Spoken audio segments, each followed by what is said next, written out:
Hello guys, good morning.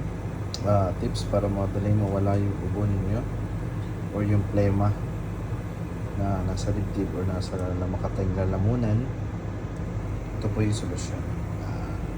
Yan, nagpakulo lang tayo na ginger, lemon, honey, tapos chili flakes at konting asin.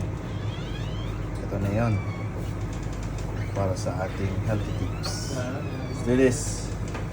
Okay, yun lamang po kasi malamig dito sa Dubai. So, uso ang trangkaso, ubo, lagnat.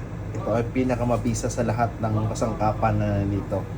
Magpakulo ng tubig na malinis, maglagay ng luya or turmeric, maglagay din ng lemon, konting honey, at kung meron kayong honey, pwede na yung white sugar, konti lang, at konting asin at para mabalance siya.